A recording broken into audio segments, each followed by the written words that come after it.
OIC बैठक में Israel का मददगार बना सऊदी अरब, बड़ी मुश्किल से बचा ले गया। सऊदी अरब इन ओआईसी समिट।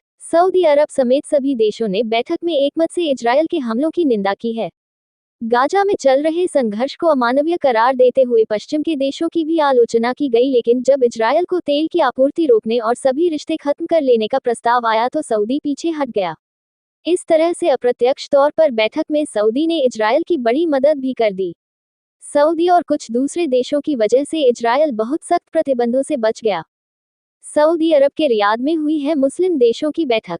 इजरायल से सभी संबंध तोड़ने का रखा गया था प्रस्ताव। सऊदी ने नहीं मानी इजरायल से रिश्ते खत्म करने की बात। सारी खबरें हाइलाइट्स में पढ़ने के लिए ऐप डाउनलोड करें।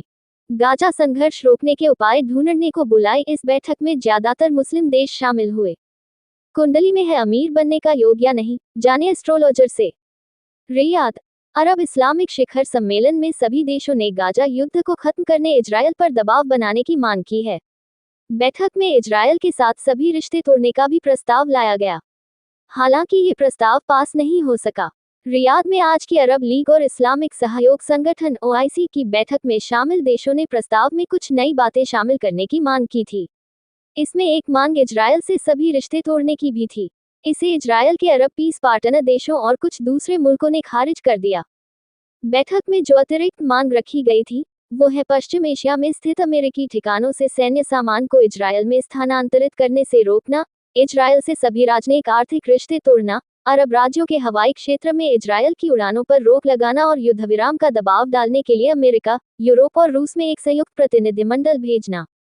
चैनल 12 की रिपोर्ट के मुताबिक Saudi Arab, UAE, Bahrain, Sudan, Morocco, Mauritania, Djibouti, Jordan और मिस्र ने इन मांगों को खारिज कर दिया, जिससे इजरायल इन बेहद कड़े प्रतिबंधों से बच गया। युद्ध जीत भी जाए फिर भी गाजा पर कब्जा नहीं करेगा इजरायल, अमेरिका ने पूरी दुनिया को दिलाया भरोसा। सऊदी ने इजरायल के हमलों की निंदा की। ओआईसी की इस बैठक का उद्घाटन सऊदी क्राउन प्रिंस मोहम्मद बिन सलमान ने ही किया और उन्होंने साफ शब्दों में कहा कि गाजा के संघर्ष के लिए इजरायल जिम्मेदार है। उन्होंने पश्चिमी देशों की फिलिस्तीनियों के खिलाफ हिंसा पर चुप रहने के लिए आलोचना की और गाजा में तुरंत संघर्ष विराम लागू करने की मांग की। प्रिंस सलमान ने गाजा में हो रहा है उसे मानवीय त्रासदी कहा तो बंधक बनाए गए लोगों को रिहा किया जाने की भी मांग की। हालांकि सऊदी ने इजरायल से सभी रिश्ते तोड़ लेने की बात को नहीं माना। बैठक में इजरायल पर सबसे ज्यादा सख्त ईरान के राष्ट्रपति इब्राहिम रईसी दिखे। रईसी ने कहा कि गाजा पर हमला इतिहास का सबसे बड़ा अपराध है। इसके लिए इजरायल का विरोध होना ही चाहिए। इस्लामी देशों से इजरायल की तेल आपूर्ति रोक देनी चाहिए। रईसी ने अमेरिका पर बरसते हुए कहा कि इजरायल अमेरिका की नाजायज औलाद है।